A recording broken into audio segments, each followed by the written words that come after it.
Hey mom.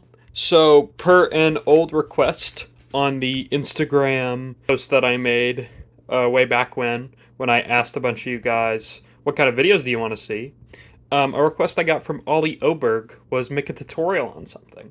So I'm gonna teach you guys how to make the Amish PB&J.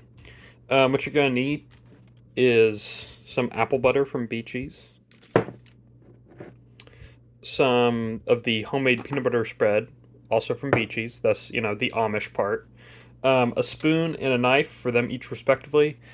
Two pieces of white bread is what I use, and obviously a plate and a napkin, I guess, to hold them all. Now, this is actually what I get when I go to Yoder's Kitchen in Arthur, and I love this. I eat this every time I go there, and so I just want to show you guys how to make it.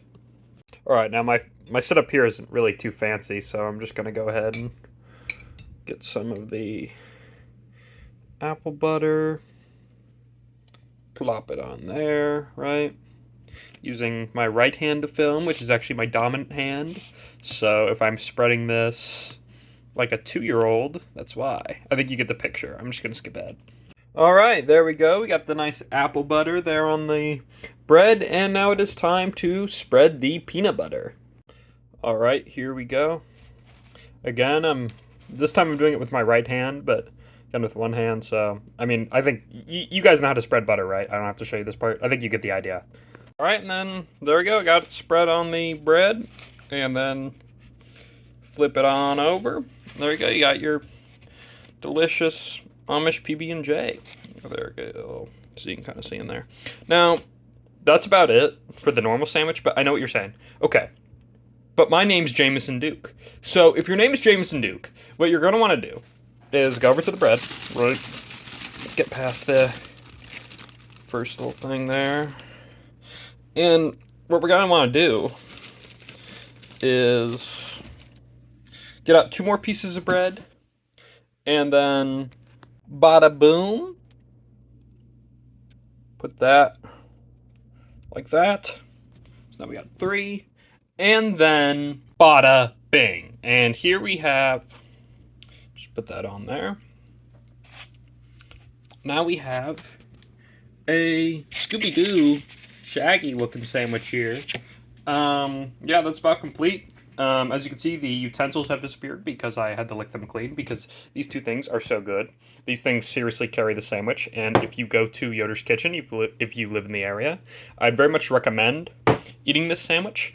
All you have to do, I think, is just ask them to bring you bread to the table, and then they should typically have these 2 things already set out on the table already in squirt bottles, and so it's a very easy thing to make. Alrighty, and so now here we have the sandwich, and this is gonna kind of double as 2 requests, right? Because I know Jacob asked me to make a mukbang, and I honestly don't have the stomach for that. So you're gonna get to see me eat the sandwich I just made. So, bon appetit, am I right?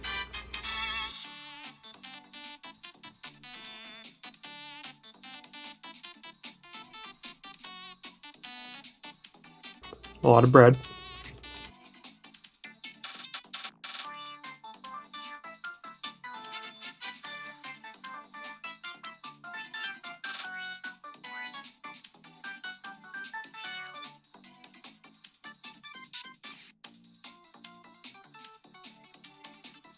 So good.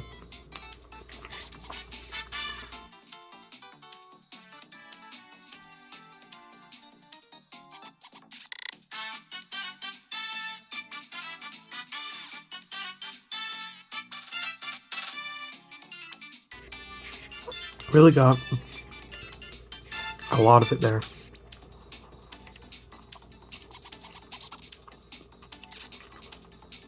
Nice thing about this is it doesn't leak either. See?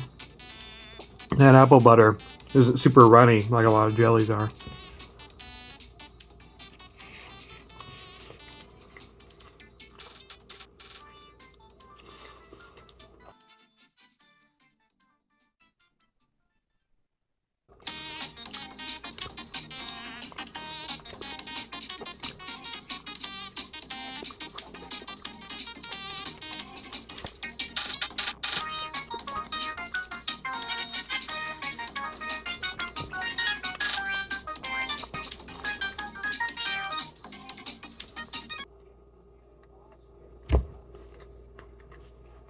All right, so overall, I give the Amish PB&J a 9.5 out of 10. Now that's just the regular Amish PB&J, just the two pieces of bread. Um, the Jameson Duke one that I ate was a little bit too much for me. I feel like that was a lot of bread, especially. Typically when I make the sandwich, like at home, like I buy the, you have the materials bought, right? I make two sandwiches in one serving because that's about right for me. Of course, I don't really have a huge appetite typically, but I find that one sandwich just usually is not enough. So, yeah, there's the Amish PB&J. You're welcome, Ollie, and see you guys later.